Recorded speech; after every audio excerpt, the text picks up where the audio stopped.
Hey y'all, hey, it's your girl Amber, fresh from the editing room because I forgot to do an intro for this week's video. Here we are again, another weekly movie talk, so you already know what it is, so let's just get started.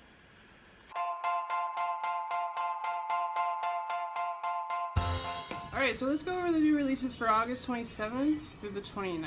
We only have one wide new release this weekend. The one wide release is Candyman. Well, is it a sequel or a reimagining? I think it's a sequel. And then the limited release that I'm interested in is Together with my boy James McAvoy.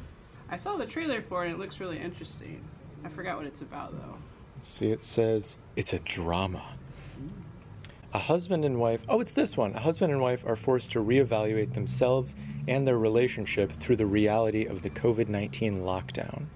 And I think if I remember from the trailer, it felt a lot like a Modern Family kind of sitcom kind of thing. They're being interviewed. Yeah, they keep talking to the camera. Yeah. So it feels like it's basically that, but in the, like I say, it looks like they're going through some sort of that kind of classic story, right? Of like, I just moved in with my girlfriend, but like we're having some issues, so maybe I'm gonna move out. Oh wait, COVID-19, I literally can't leave. So it might be one of those kinds of situations, except they're married. They're a fully established situation. Yeah. I just remember like the trailer was really cute, and I love James McAvoy, so I'll go see anything that he's in. So I'm glad it's finally coming out because I had no idea when it was coming out. So the other one is Candyman, which is a sequel to the 90s movie that came out and terrorized everyone.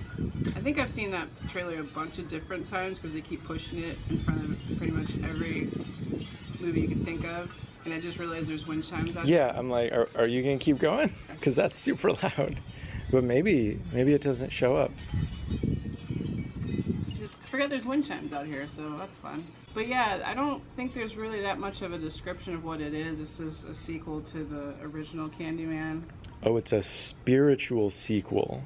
That's what they say here in quotation marks. To the horror film Candyman from 1992 that returns to the now gentrified Chicago neighborhood where the legend began. So they're telling a bunch of different stories with that. Yeah, I feel like the trailer made it seem like they wwere getting to the bottom of how it began and everything. Oh, I can already see the parallels of what they're doing with that. Because it basically falls onto... Because Candyman's a black dude, I think. Mm-hmm. But he's really just a nice dude. But like, at least from the trailer, they're like, he gave candy out to kids, and then some kids choked on razor blades in their candy, and then they killed him, basically falsely accused him of doing that. Yeah. And then like 2 days later, it kept happening, and they're like, oh no, we falsely accused a black man of a horrible crime. So there's a lot of parallels in real life of that sort of situation. But so I think they're going to try to echo that like cultural moment that we're kind of going through right now. I can only imagine how creepy this is going to be, being that we're now in the 2020s versus the 1990s. Because I mean, the 1990s, it was more like a psychological scary. This is probably going to be like scary. So I probably won't see either one of these opening weekend. Again, with Together, I don't know where it's opening. It might not be anywhere near us, or it might be streaming. I have no idea. That one will probably be the one I see before I go see Candyman, because I should probably watch the first one again, because it's been forever. Something you would go see? Candyman? Probably not. Not a horror movie kind of guy. So yeah, definitely comment down below if you plan on seeing either one of these new releases this coming weekend, or if you plan on seeing any of the other movies that are already out right now. Alright, so let's go over the predictions I made for August 20th through the 22nd. What were the new releases last week again? Reminiscence, Not Prestige, Protege. The Protege. And... Don't Breathe 2 is Night House. Night House, that's right. Alright, so what I chose was number 1 would be going to Free Guy, because why not? It took it last week, I believe. Yeah, it was number 1, wasn't it? I was still kind of like, what? Number 2, I chose Reminiscence with Hugh Jackman. I almost said Hugh Grant. Number 3, I chose Don't Breathe 2, because again, it's the only horror movie out right now. The only newest one, I should say. Number 4, I chose The Protege. Didn't say Prestige. Didn't say it this time. You almost did. I saw it. And number 5, I chose The Suicide Squad, because that's what it was last week. I still don't understand that, because it was actually a really good movie, but those are my choices for last weekend's predictions. So let's see how bad or how good I did. Alright, now for the top 10 and all of its changes. We actually have 4 movies this week that we're saying goodbye to the top 10 from. And starting with number 14 was Stillwater.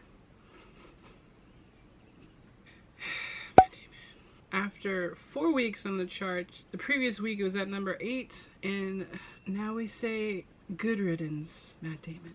At number 13 last weekend, after 6 weeks being on the charts, was Space Jam: A New Legacy. The previous week it was number 10, so wow. At number 12, after 4 weeks on the charts, which is pretty quick, but makes sense, was The Green Knight. The previous week it was at number 9, so again, it's a cute little indie drama, so it kind of makes sense that it's dropping so quickly. And at number 11, after being on the charts for 5 weeks, is Old, which was number 6 the previous week. It's wow, but it also makes sense because again, it's the end of summer, so all the blockbusters are trying to get out before the kids get back to school. Now into the bottom part of the top 10. At number 10, Black Widow came in at and was at number 7 the previous week. At number 9, for its opening weekend, was Reminiscence. I'm like, what? Granted, I didn't go see it, but it's definitely the one that I wanted to go see the most out of the new releases last weekend. So that's kind of shocking that it barely made it into the top 10. And in at number 8, for another opening weekend movie, was The Night House. Just, wow. And rounding out the last of the 3 new releases last weekend, coming in at number 7 was The Prestige, was The Protege. Why do I keep calling it The Prestige? Jesus. And at number 6 was The Suicide Squad, which the previous week it was number 5. I still can't understand why that movie is already sinking so quickly. It was actually a good movie.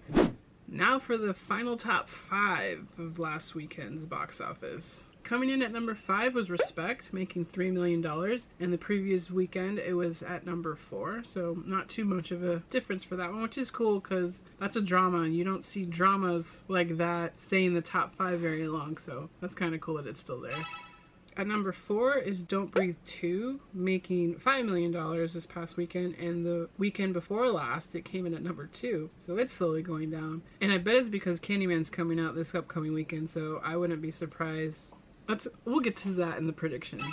At number 3 was Jungle Cruise, making $6 million this past weekend, and the previous weekend it was at number 3, so I'm actually surprised it's still pretty high up there, but then again, it's Disney. Okay, number 2 is where I was just like, what? Number 2 was Paw Patrol, the movie. You remember that movie that they said was a limited release? Yeah, Paw Patrol? Yeah, it made $13 million last weekend. What is that? And also, I double checked, and I don't know what kind of hiccup that website was having that told me that Paw Patrol was limited release, even though I knew that was wrong information, because now I double checked and it says it was a wide release last weekend. Either way, it came in at number 2 and made $13 million. It killed everyone else. Well, everyone else but what came in at number 1, which again was Free Guy, making $18 million, and the previous weekend it was at number 1 as well. So that's the top 5 for the weekend of August 20th through the 22nd. Okay, so now the predictions for August 27th through the 29th. Again, we have one wide release and a bunch of limited releases, although I do want to see together. The main wide release coming out this weekend is Candyman, so let's just start it off. I think Candyman's going to be number 1. I think Free Guy is going to be number 2 because it's going to try to stay up there, but Candyman's going to be like, what's my name? I think Paw Patrol might still stay up high, so I'm going to put it at number 3, followed by Jungle Cruise at number 4, and Don't Breathe 2 at number 5. Those are the predictions I have that kind of make the most sense, but again, I might be wrong, as always. But I mean, it's the fun in picking and seeing if I got them right or wrong. That's the fun that I'm having. So I'll post my predictions down below if you guys want to jump down there and share your predictions for this upcoming weekend so we could compare. Alright, so that's a wrap for this week's movie talk. Definitely jump down in the comments and tell me what your predictions are for this upcoming weekend, how well you did for last weekend's predictions, and if you had fun, as always, like and subscribe so that you can help my channel out and I can bring more of these to you as long as I can. You already know what it is. Until next time, you guys be safe, be well, and be silly. As always, tell your mother I said.